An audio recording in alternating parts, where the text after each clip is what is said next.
much. So what I've become really passionate about lately has been collaboration. You may have noticed a bit of a theme here.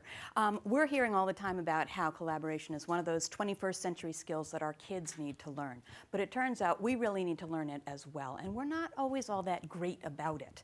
And what really got me started on it was that I was meeting with my grade level team at the end of a year, and we looked back at how the year had gone so far. And what we discovered is that we were awesome.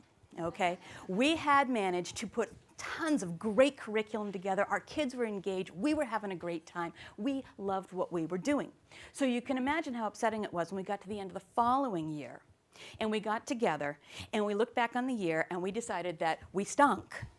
And somewhere along the line, something had changed. We'd gone backwards. Instead of becoming the teachers we really wanted to be, somehow we weren't as engaged ourselves. We weren't getting as much done. We weren't being as creative. And quite frankly, we just weren't having any fun.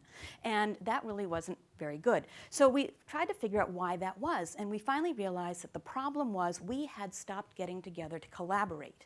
We had stopped working together. We had gone back and sort of climbed into our own little shells. Very easy for me to do because generally I'm sort of an introvert anyways.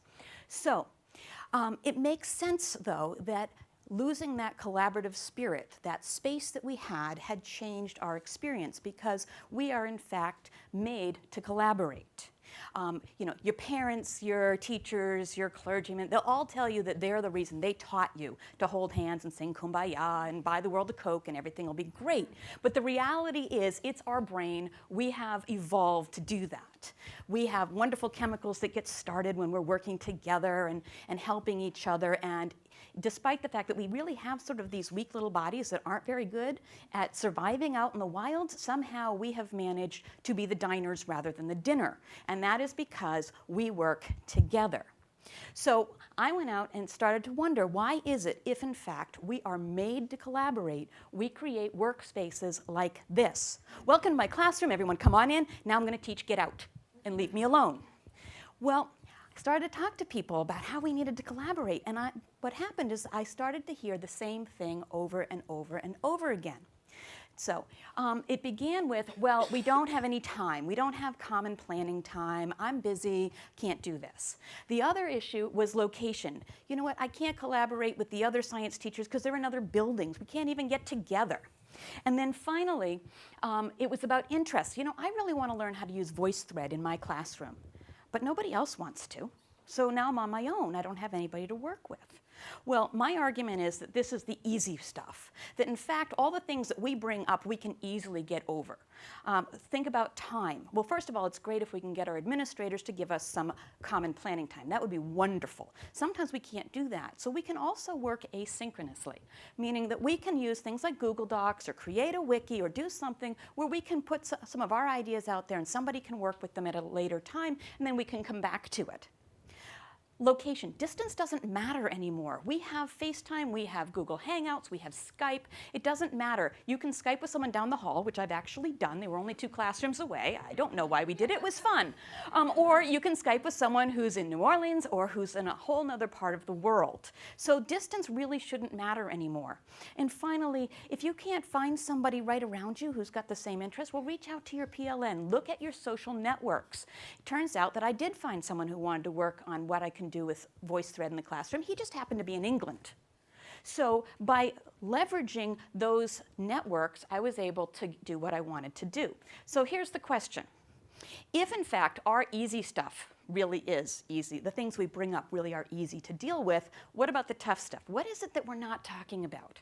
And what I discovered is that I think that there are 2 very potent obstacles that we don't want to talk about. And the first one is our fear. Now, raise your hand if you already know which one of your colleagues would be the first one to make a snarky remark about work that you put up on the web, okay? We all have that person. I know who she is. She will immediately start talking about the graduate class that she took that has her know things that are so much better than what I'm doing. And I'm like, great, thanks. You know, that does hold me back. So I need to learn to get over that. And part of that is by putting it out to an even wider audience so that I can also get a little bit of positive feedback. That's kind of nice, isn't it? Yeah.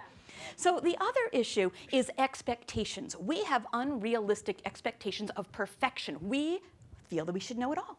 We should be able to create the perfect project. And this really hit me when Mitchell Chester came to my district and talked about how he had 200 teachers working on curriculum units for the Common Core. But he wasn't going to release them because they weren't perfect. And I thought to myself, I have never seen a perfect lesson plan in my entire life. It might be perfect for you. You could work on it for 200 years, and it's perfect for you, but you know what? I need to change it because it doesn't work for me on this day with this student. So we need to sort of step away from that and realize that no matter how bad it is, because let's face it, we've all gone online and we've seen some really bad lesson plans, haven't we? But you can always pull some little kernel that sparks for you, and you can create something great out of it for yourself. So we need to step away from that expectation of perfection. And we also need to learn to trust that it's okay. So finally, I'm going to take that first step. This is my Twitter handle. You can find me online, and these are some of the things that I would love to talk to you about.